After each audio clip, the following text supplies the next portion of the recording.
Before we get started, I just wanted to remind you all that there's Polyphonic merch available at dftba.com. If you've ever wanted a Polyphonic video on your wall, this is the way to do it. I've got posters I made that I'm really proud of, so please just go check it out, show some love, and support the channel. Thank you so much, and I hope you enjoy the video. Entire generations have been raised on Disney musicals. Before finding their first band, buying their first album, or becoming part of their first movement, many kids found their first favorite songs in Disney movies. And for lots of people, that love has stuck around. Time and time again, Disney has been able to write show-stopping musical numbers that enchant and enrapture listeners of all ages. Of all their songs, though, I've always been most drawn to the villains.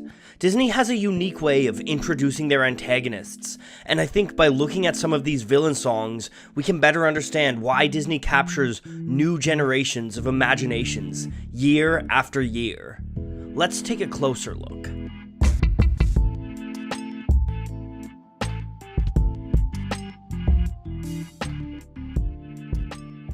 Writing for a musical is a unique challenge. Not only do you need to create a catchy song, but you need to balance that with the story and visuals.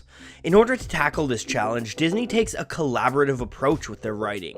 A great example of this is Alan Menken. Menken composed for a number of Disney films, including The Little Mermaid, Beauty and the Beast, and Aladdin. In an interview with ABC, he said that at Disney, the story and visuals evolve alongside the song. Generally, you go from the basic story to the basic structure of telling the story to what musical style you're going to use to tell the story with, where the songs lie in that structure, then one by one, tackle those songs.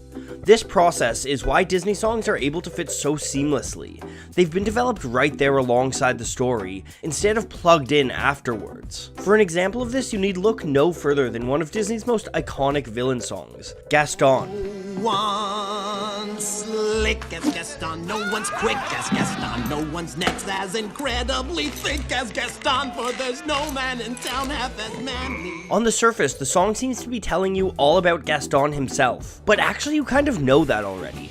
By the time the song comes on, you've met Gaston a few times and you know his general traits. However, by pairing the song with the visuals in the bar and having a number of voices singing, the movie shows us how everyone else feels about Gaston. Gaston is the best and the rest is all the rest. By showing how much the town loves Gaston, the song further removes our antagonist from our hero, Belle. Everyone loves Gaston except her. This sets them apart early on and serves to set up the tension when they face off later in the movie. Another villain song that was clearly built alongside the story instead of before or after is Poor Unfortunate Souls from The Little Mermaid. Poor unfortunate souls in pain, in need. This one longing to be thinner, that one wants to get the girl, and do I help them? Yes, indeed. That song serves a number of purposes in the plot. It sits at a key point in the film where Ariel makes the deal that will become the center of the story. While advancing this plot point, it also manages to introduce the main villain. But the way that it introduces Ursula isn't by telling you that she's evil, it's by showing you. More than anything Ursula actually sings, it's the nature of the music and how it pairs with the visuals that show us she's evil. Sweet child, that's what I do. It's what I live for, to help unfortunate merfolk like yourself. Poor souls with no one else to turn to. The music reflects Ursula as a character. It's got a twisted, bombastic sound in the dark key of C minor. You poor unfortunate soul! Go ahead, make your choice. I'm a very busy woman and I haven't got all day. It won't cost much, just your voice. You poor unfortunate soul.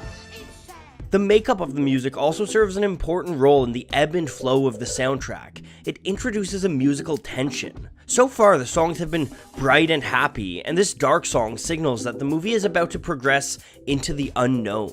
The venture into the unknown is an important part of many Disney villain songs. With both their sounds and visuals, the songs represent a shift away from the rest of what we've seen in the musical up until that point. One of the best examples of this is Be Prepared, Scar's song from The Lion King. This song is a drastic shift from the first two of the film.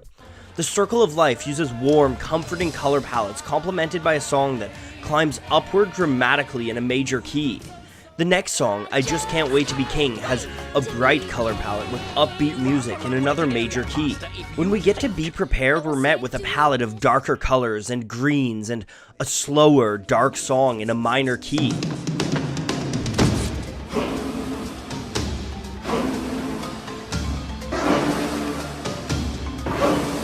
I know that your powers are pretension. But Be Prepared isn't a complete departure from the other songs in the musical, and that's where some of the power comes from. It's built on the same musical concepts, it just feels like a darkened version of them. Both I Just Can't Wait to Be King and The Circle of Life use percussive instruments and choirs in the background as center points to the song.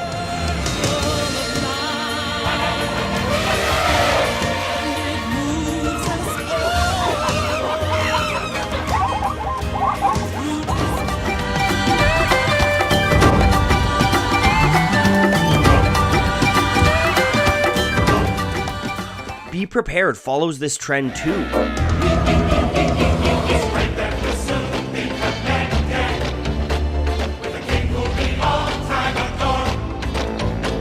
Of course, quid pro quo, you're expected to take certain duties. This inversion makes it feel like the villain is part of the same world as everyone else, but also hints that if they get what they want, they could shift the world into a different place entirely.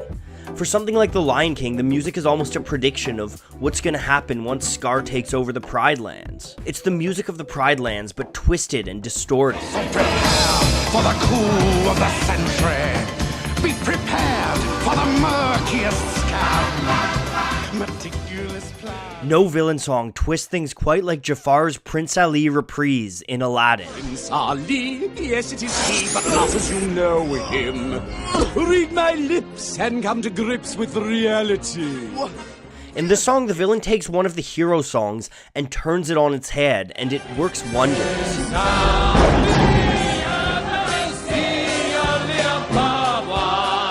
Heard your princess was a sight lovely to see. So Ali turns out to be merely a lad. Just come, need I go on? Take it from me. By using the same song twice, the movie highlights the opposition of Aladdin and Jafar. The ironic twist on the song helps feed into the despair the hero feels at this time. It takes one of the hero's most triumphant moments and subverts it. It's not just the classics though, Disney has continued this trend with their modern movies too. One of my personal favorite Disney villain songs comes in Friends on the Other Side from Princess and the Frog. And I got friends on the other side. He's got friends on the other side. That's an echo, gentlemen. Just a little something we have here in Louisiana. A little parlor trick, don't worry. Sit down at my tea. This song falls into the exact same pattern as all of the great villain songs. It speaks with the same vocabulary as the rest of the music, imitating the New Orleans jazz that introduces the movie. However, it shifts into a darker place which matches the visual palette. Everything about the song, including the lyrics, is a venture into the unknown, the other.